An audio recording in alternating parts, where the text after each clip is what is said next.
house will devour you.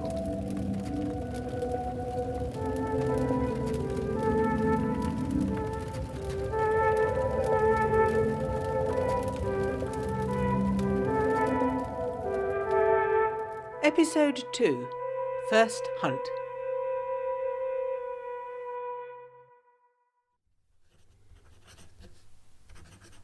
Kilphaun Hall, 5th of November, 1925. My dearest Elizabeth, I am very sorry that you are not much improved. I had hoped to hear you were preparing to travel, I must admit. I will be thinking of you and wishing you a speedy recovery. Regarding the manse, I had not realised that it was being let out, but it is certainly a good spot to bring a family for the winter season. I hope your new neighbours provide a useful distraction from your malady. In the meantime, I am being well looked after by your brother. George was an hour late picking me up from the hotel, which for him, one must say, counts as being on time. As the newly installed Lord of Kilphaun Hall, George certainly seems to be taken to it with gusto. He pulled up outside the hotel in the most outlandish car. It was a long, low-slung, growling, open-top thing that looked like it would be more at home in the Grand Prix at Brooklands. Parked up beside the hackneys, it was a tiger that had crept in amongst the sheep. Indeed, there was not enough room for both me and my cases, and in the end we had to arrange for them to be delivered. It was an equally exhilarating and alarming drive west to Kilphaun Hall. The roads are narrow and poorly surfaced, but George drove into the winter sun like they were his personal racetrack, and the cars, carts and horses mere chicanes to dodge wildly around. The countryside was deceptively quiet in the way of early winter. I had read the morning papers over breakfast, however, and the government has dispatched more armed special branch men from Dublin to deal with renewed banditry by the irregulars in this part of the country. Every so often, we would pass the gaunt, burnt remains of some fine old house, testament to the fighting of a few scant years ago. George was in fine form, shouting questions at me and pointing out features of interest that were already vanished in the distance by the time I turned to look. I couldn't hear most of it over the engine roar, and to be honest, vestiges of the seasickness from the day before were threatening to roll over me again by the time we swept past the gate lodge and up the long tree-lined track to the house. Caught as a dark silhouette against the fading light, it looked to me most unwelcoming at first, and my heart sank a little. Then, in a reckless spray of gravel, we were around to the west of the house and its front aspect. Warm light blazed from the large windows, and the staff were waiting to take our things. More inviting still, though, was the roaring fire in the lounge. But what a strange house your late father bought. I must remember to write later of the odd designs that are everywhere in the gardens and house. George has certainly taken on a challenge. The hall has fallen into a state of some dilapidation since your father decamped back to England. You mentioned before that you have not visited the Blackwater Valley since you were a young girl, when your father kept a summer property in Waterford. Indeed, that he purchased Kilphaun Hall before his untimely death with a view to a more permanent residence here, despite your mother's reservations. I wonder, as a child when you came here, did you ever see it in its glory days then? Maybe even visit it, saw it with a child's eye. To his credit, George has not been idle. He has recruited a full house staff in expectation of a busy social and hunting season, ruled over firmly by the housekeeper, Mrs. Moore. Only half the house is truly habitable. The main hall and reception rooms and the south wing are now in good condition, and electric lights have been newly installed. But the north wing is very much derelict still. In daylight, the house has a pleasingly plain look and is surrounded by gardens with stables and storehouses to the rear. Well, I say gardens, and I'm sure they were pretty once, but for the main, they are now fields filled with overgrown shrubs. I have also met Cook, and she is as terrifying as that breed often are. The house steward, Murphy, I took an immediate dislike to. Don't frown. I can picture you doing so as you read these words. You think I'm always too quick to judge. There is something in his eyes. George does not see it. Some men came back from the war changed greatly, and not in a good way. The house steward reminds me of them, but he's of the wrong age and probable allegiance to have served. Well, in that war at least. Anyway, I have been straight into it. George organised a hunt for yesterday to introduce me to local bigwigs and socialites. Unfortunately, however, the hunt was a poor start to the season. By the end, I was as soaked as I was on arrival in Ireland. And yes, I will be careful. It is bad enough for one of us to be under the weather. I could not bear it for you to come to the hall and find me bedridden in turn. So, to the hunt. The day started well, with overnight rain faltering and then giving way to a patchy sky, with more lowering clouds gathering on the horizon. We rode the horses up the track to the high fields. I had a fine chestnut, frisky, but she settled down once she realised I was no novice rider. It was the first hunt of the year for this pack of hounds, and a good number of riders had congregated. Various hangers-on were just departing in cars, ballyhooing and heading on to the meet point. George knew a considerable number of the riders, from which I take it that he's been busy on the social scene during the summer. I was introduced to a whirlwind of gentlemen and ladies, all excited for the hunt to begin, their breath steaming in the cold air. A young woman on a calm white mount came over to us. George was suddenly bashful, most unlike him. Yes, John, I'd like you to meet Miss Lily King. Lily, let me introduce Captain Jon Ross, my future brother-in-law. This Lily seemed amused by George's shyness and reached over to shake my hand with a strong grip. She had heard of your illness and hoped that you would be well enough to travel soon. George was looking around and asked if her uncle was here too. Lily said no, to which George looked relieved. And then she added, "He is intending to join us, but some new books arrived for him this morning, and he was so busy poring over them. I fear he may have lost track of time."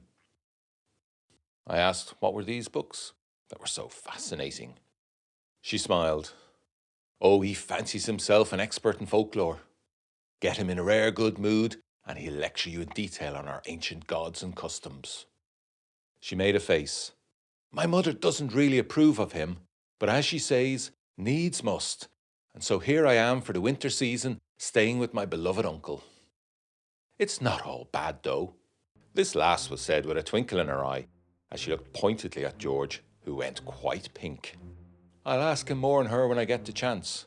But I'm writing of this Lily, as I surmise from our chat that she's been sent to stay with her better-off relative by her mother, in the hope that she may make the most of the season and do a little hunting of her own.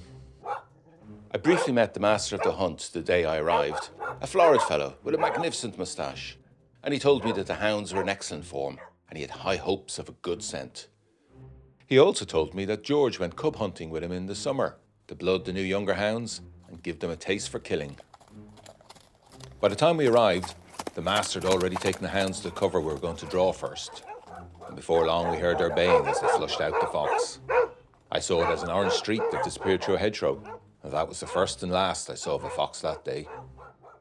The scent took us across some big fields, and then we were into more enclosed countryside. The ground was firm, but there was always a hedge or a wall ahead to be jumped. Fun countryside to ride, but tiring. We got all spread out. George was somewhere ahead of me with Lily. I thought at first I was riding on my own at the point I wished to describe to you, but then I realised there was another rider coming up fast. I jumped the wall in front of me and heard the other rider do the same. Then the next. And it became a kind of game to me. I didn't look back behind me to espy who it was, but worked to stay just ahead of them. Yes, I indeed had gotten bored by the lack of obvious fox to chase. We entered a field larger than usual, and I could see the track the other riders had taken in the wet grass. The far boundary was an ugly mess of barbed wire and trees, and there was only one gap to be safely used. Well, I took out for it, intending to get through it first and then end the game and greet my mysterious competitor. I was almost in the gap, a low section of wall between trees and easy to jump, but with apparent room for one horse only, when I realised to my anger and horror that my companion was going for it too, and at the same time. It was bad and indeed dangerous form, and I shouted out at them. I was committed and I had to take the jump, otherwise my horse would have been entangled in the wire. The other rider, I swear, sped up rather than slowed down, and we both went through the gap at the same time. I swore at him as I desperately tried to control my mount. Our legs were crushed between our horses, we were so close. He jumped past me as if I was a nuisance in the way.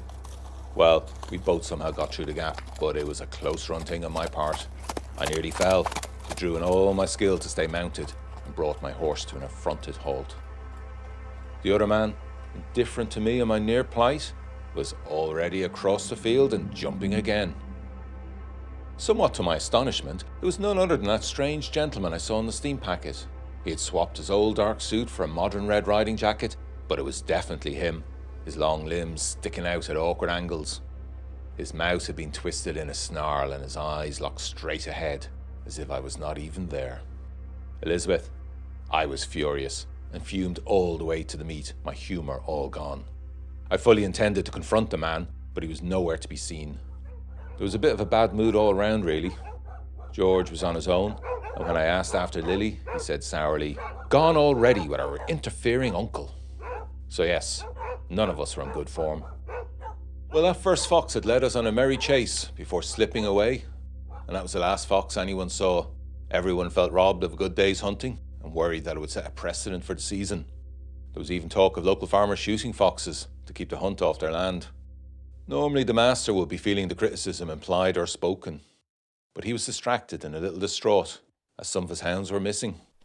We had gone out with 16 and come back with 14. Several riders, myself and George included, offered to go with the poor man to where he last saw all of them. As we had approached that thicket, the cloud that had been steadily gathering all day opened into one of those drizzles that seems light, but quickly soaks through everything. We could see the track of the hunt as a dark line in the wet grass. The fox had veered away from the copse at first rather than enter. It must have felt the breath of the hounds on its back, because it did turn and enter the thicket in the end.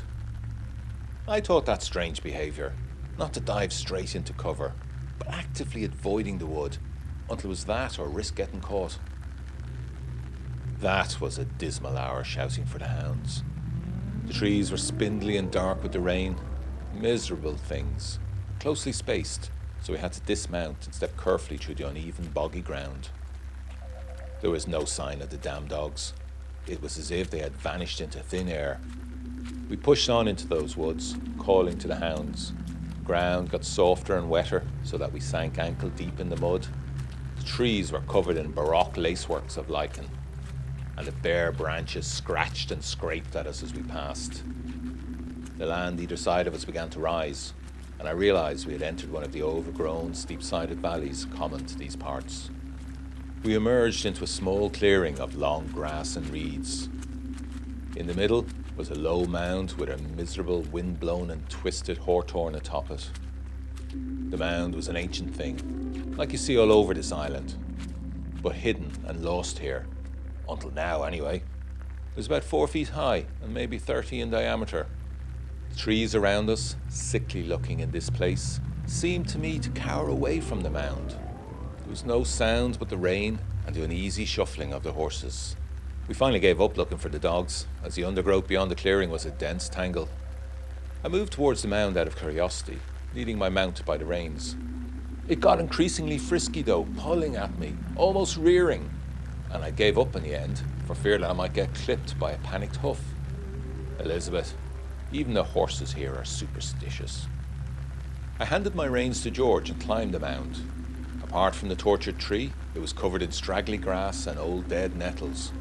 Water droplets clung to the bare branches of the hawthorn and shook from the grass as I trampled it, leaving dark footprints behind. To bring hawthorn into your house is to invite death in, apparently. Its flowers in the spring certainly have a strange mixed scent of sweetness and rotting meat. Maybe it was the darkening light, the cold seeping into me from my wet clothes, or the master's upset over his missing hounds. But I shivered then. The dark trees surrounding us seemed now to lean towards me as if reaching for me. This whole place with its dripping trees and ancient mound felt unfriendly, I suppose. Sinister. Waiting. I had a sudden visceral vision of the war then, of the creeping through enemy trenches, revolver and knife in hand, expecting an ambush at every corner, the fear of dying and of letting oneself down by not dying. "Stop fooling around, John, or let's get out of this bloody awful rain," George called out to me, and the moment passed. It was just a mound again, but I was glad to be gone from that dark dell. Word of the missing hounds must have got back to the hall, as I noticed a strange mood amongst the house staff, and asked your brother of it. Apparently a young boy from Kilphaun village went missing the day of my sea voyage, vanished right off the face of the earth. Hope has faded that he will turn up, and indeed, the men from the village are talking about organising a search of the river.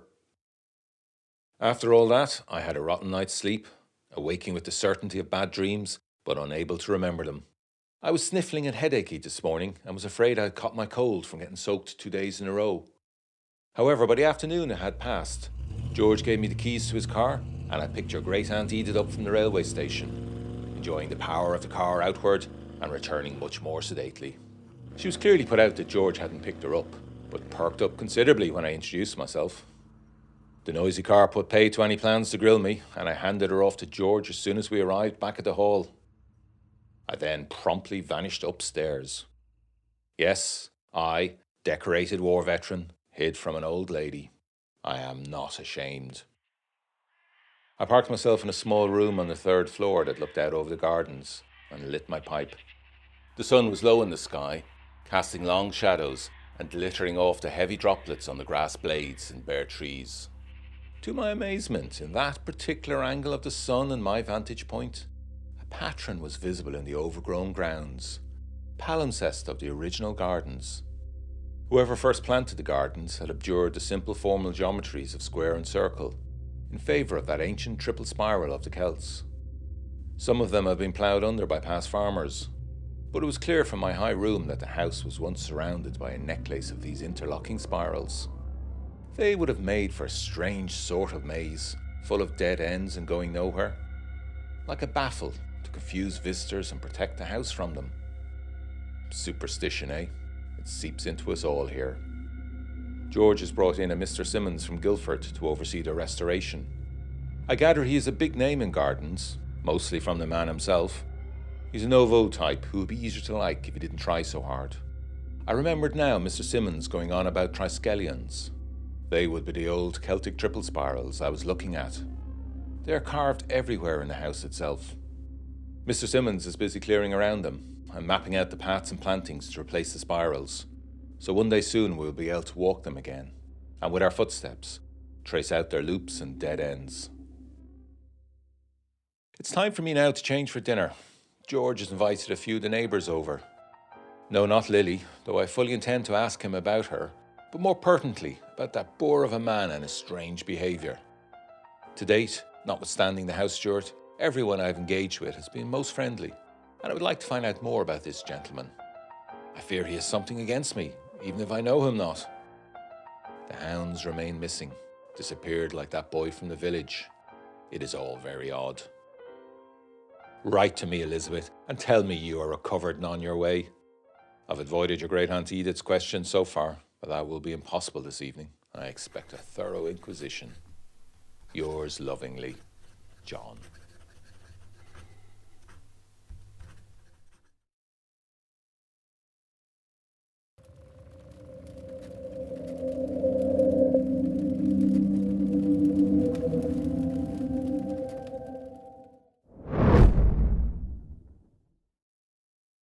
The BONFIRE.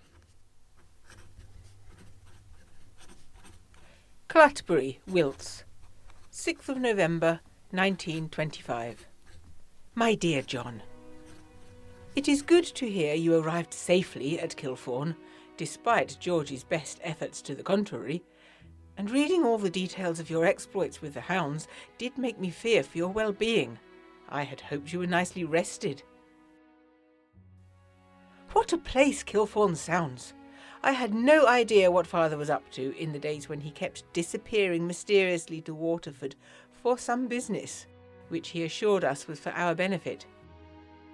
I don't recall it as a child, but I do believe there may be some notices and pictures amongst his papers, which mother has somewhere. I will, however, have to bide my time before approaching her on this sensitive topic. At the moment, she is concerned mainly for my health, which is much the same as before, showing no improvement. There is no chance I will be able to go out with a hunt any time soon.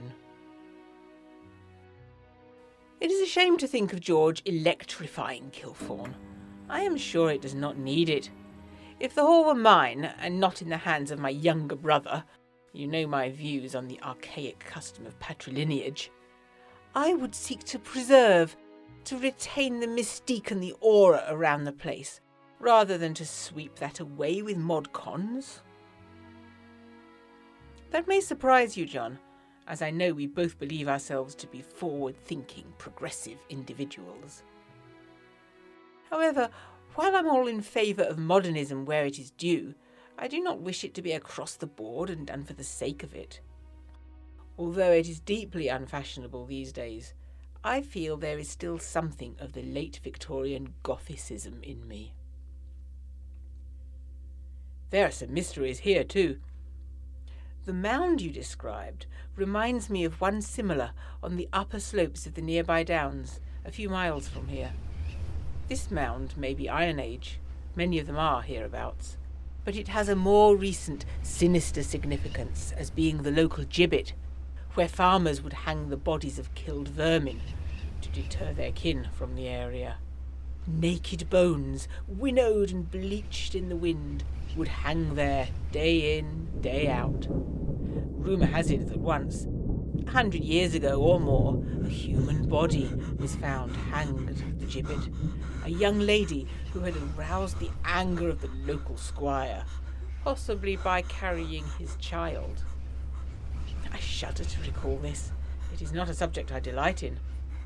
But I wonder if the mound in which you had your discomforting experience had a similar dark history, and that its ghost lingers there still. Our new neighbour from the manse, Roland, called round this morning to introduce himself, reeking of wood smoke, which did not do my poor lungs any good whatsoever. On my coughing, in an obvious but discreet manner, he apologised for his aroma and explained last night, being the 5th, there had been a spectacular bonfire with a most remarkable long-limbed Guy Fawkes who was burned completely on top of the magnificent fire, with sparks flying everywhere. It did make me feel sad that I was not in sufficient health to be able to partake. Roland is, among other things, a photographer, and despite the darkness of night, he believes the light from the bonfire was sufficient to have captured a few good images without the use of flash photography. I look forward to seeing them. In terms of my joining you, I await the prognosis of Dr. Mondrell, but irrespective of his view, I do not yet feel strong enough to undertake a combined land and sea voyage. Mother has some hot broth warming for me, which I look forward to supping. I will keep you updated. Meanwhile, I look forward to hearing more of this Lily. Your loving fiancée, Elizabeth.